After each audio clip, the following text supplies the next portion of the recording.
अस्सलाम वालेकुम नाजरीन, मेरा नाम मोहम्मद अब्दुल्ला और आप देख रहे हैं हमारे यूट्यूब चैनल। ख़वातीन हज़रात, इंडिया ने, हमारे पड़ोसी मुल्क इंडिया ने बना ली है एक मर्सिडीज़ बेंज़, जिसका पाकिस्तान में बहुत चर्चा है। काफ़ी दिनों से डिबेट्स में भी है, इन्हें सोशल मीडिया पे काफ़ी डिस्कस किया जा रहा है। तो ये मर्सिडीज़ बेंज़ जो कि इंडिया ने बनाई है, ये क्या है, ये कब बनाई है और क्या ये वाकई ही इंडिया में ही बनी है या किसी और मुल्क से जिस तरह इंपोर्ट की जाते हैं इंपोर्ट है, या सिर्फ इंडिया में असेंबल होने के लिए आई है।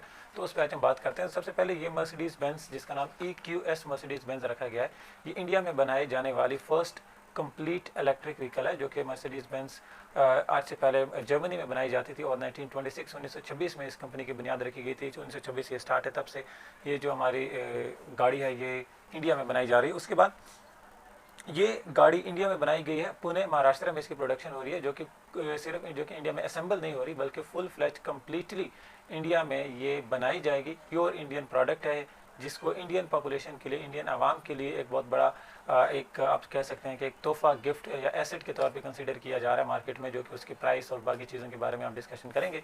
तो ये एक चार्ज पे 857 यानी 857 किलोमीटर तक चल सकती है, सिर्फ एक दफ़ा चार्ज करने पे। अगर आप इसको कम्प्लीटली चार्ज करें तो ये इतना चल सकती है, इतना ये मूव करेगी। और ये इतना बड़ा डिस्टेंस है कि आप यानी इस्लामाबाद से लाहौर जाएँ, लाहौर से वापस इस्लामाबाद आएँ, उसके बावजूद भी इसकी जो चार्जिंग है वो ख़त्म नहीं होगी। इसकी चार्जिंग इतनी फास्ट है, इतनी तेज़ है कि अगर आप इसको 15 मिनट्स, ओनली 15 मिनट्स तक चार्ज करें तो ये 300 किलोमीटर तक चल सकती है। 300 किलोमीटर तक ये गाड़ी पूरी की पूरी ओनली ऑन 15 मिनट्स चार्जिंग ये मूव कर सकती है।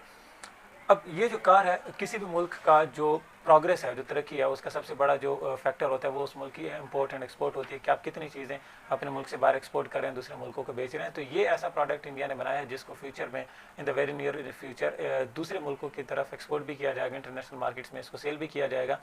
इंडिया, आप ऑलरेडी जानते हैं कि एक फास्टेस्ट, तेज़ी से ग्रो करने वाली, एक तेज़ी से ग्रोइंग इकॉनमी बन चुका है, जो कि दुनिया की तकरीबन फास्टेस्ट इकॉनमीज़ में से एक है। साउथ एशिया की सबसे बड़ी, सबसे फास्टेस्ट इकॉनमी है, जो कि 2030 तक, 2030 तक ये दुनिया की बड़ी इकॉनमीज़ में से, यानी ये अगर आप कहें तो दुनिया की टॉप 3 इकॉनमीज़ में से या टॉप 5 इकॉनमीज़ में से इंडिया आ जाएगी या टॉप 3 में आ जाएगी। अब ये जो गाड़ी है, इसको हम क्यों कह रहे हैं कि फ्यूचर में एक्सपोर्ट किया जाएगा, क्योंकि आप देखें कि ये इसकी जो प्राइस रखी गई है दैट इज़ ओनली 1.5 करोड़, सिर्फ 1.5 यानी 1.5 करोड़ इंडियन रुपए इसकी प्राइस रखी गई है। पाकिस्तान में अगर आप देखते हैं तो ये जो वो गाड़ियाँ जो कि जिन मुल्कों में ये सिविक एंड सिटी दूसरी गाड़ियाँ होंडा वालों की बनती है, वहाँ पे इसको एज ए फैमिली कार यानी एक मिडिल क्लास फैमिली कार के तौर पे कंसीडर किया जाता है। लेकिन पाकिस्तान में यही सिविक जो है ये 1 करोड़ 15 लाख यानी 1.15 करोड़ की बिक रही है, जो कि एक लग्जरी लाइफस्टाइल की को शो करता है। तो कहाँ हमारी सिविक और कहाँ इंडिया में बनाई जाने वाली ये मर्सिडीज़ बेंज, जो कि फुली कम्प्लीटली क्या है, इलेक्ट्रिक व्हीकल है। और ये आप इसकी जो बाकी फीचर्स है वो आपने देख ली हैं। तो ये सिर्फ 1.5 करोड़ में मिल जाती है इंडियन पॉपुलेशन को, ये इसकी प्राइस रहेगी। अगर आप छोटी गाड़ियों की बात करते हैं पाकिस्तान में, तो पाकिस्तान में जो कार है अल्टो, इसकी कीमत तकरीबन 45 लाख के करीब होगी या 45 लाख में आपको ये गाड़ी मिल रही है। यानी अगर आप पाकिस्तान में 45 लाख में ये गाड़ी ले रहे हैं तो इससे अच्छा है कि आप इंडिया में 45 में 1 करोड़ और मिलाएं और आपको मर्सिडीज़ मिल जाएगी। तो पाकिस्तान में ऐसी कोई फैसिलिटी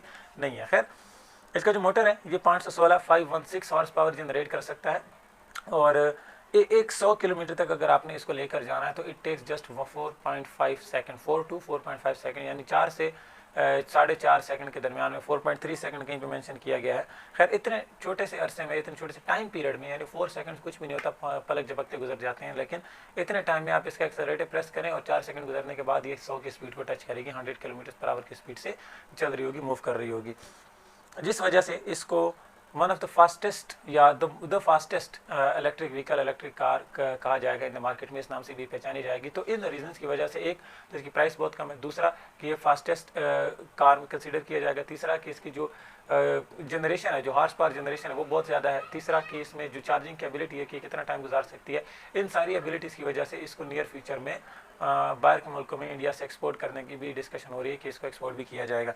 अगर आप इसके इंटीरियर की बात करते हैं तो इसके इंटीरियर में एक सबसे पहले तो एक लग्जरी लाइफस्टाइल का comfortable state of the art, जिसको प्रॉपर लग्जूरियस हम आइटम कहते हैं, वो है अंदर से प्रॉपरली। और साथ ही साथ इसकी 56 इंच की विंड स्क्रीन है, जो कि इस गाड़ी की विड्थ को भी क्या करेगी, उसको भी डिफाइन करेगी कि ये कितनी विड्थ है, कितनी वाइड गाड़ी हो सकती है।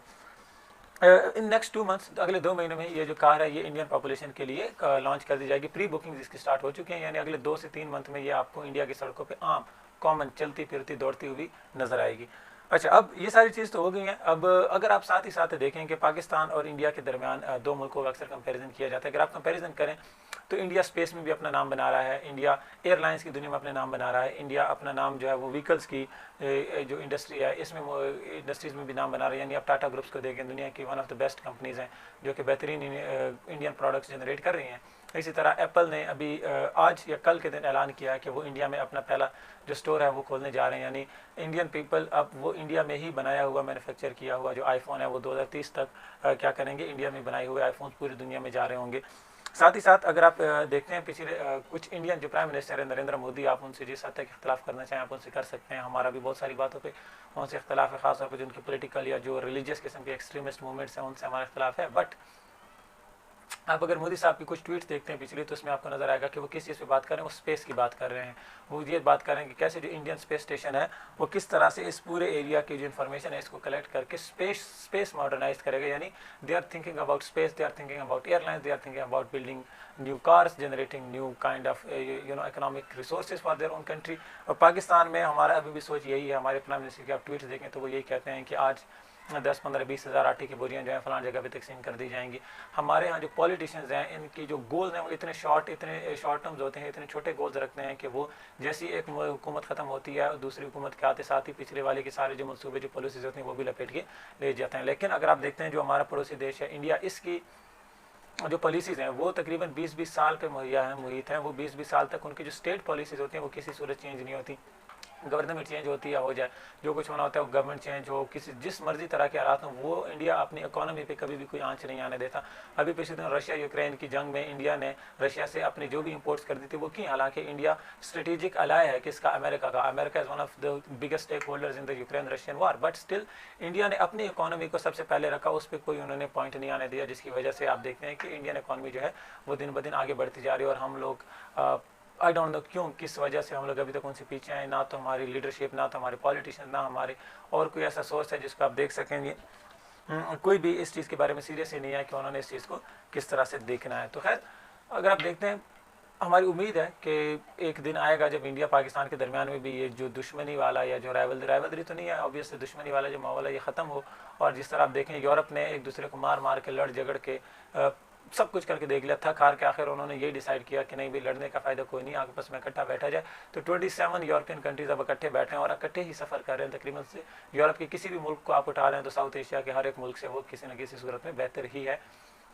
तो हमारी उम्मीद है कि इंडिया के साथ में हमारे एक दिन ताल्लुकात इंडिया, पाकिस्तान, बांग्लादेश, अफगानिस्तान, इन सब के जो आपस के अख्तिलाफ़ात हैं वो सॉल्व हो जाएँ, वो हल हो जाएँ। और ये भी हम भी देख सकें कि पाकिस्तान में इंडिया से और इंडिया में पाकिस्तान से बनाए और बेचे जाने वाले जो प्रोडक्ट्स हैं वो क्रॉस बॉर्डर जो ट्रेड है वो भी हो। और साथ ही साथ हमारी दुआ भी है, ये मैं दुआ कर रहा हूँ कि अल्लाह करे पाकिस्तान में भी किसी दिन इस तरह की गाड़ियों को इंपोर्ट करने का, मैन्युफैक्चर करने का जो सोर्स है वो बनाया जाए और हम पाकिस्तान में प्योरली पाकिस्तानी मैन्युफैक्चर्ड प्रोडक्ट्स को देख सकें, उनको यूज़ कर सकें। होपफुली ये दिन भी आएगा, बट कब आएगा अभी रिसेंटली तो आने वाला है नहीं, तो उम्मीद है कि काफ़ी देर बाद ही आएगा, लेकिन अल्लाह करे कि आ जाए। आज की वीडियो में इतने, अपने मेज़बान को दीजिए इजाज़त। अल्लाह हाफ़िज़।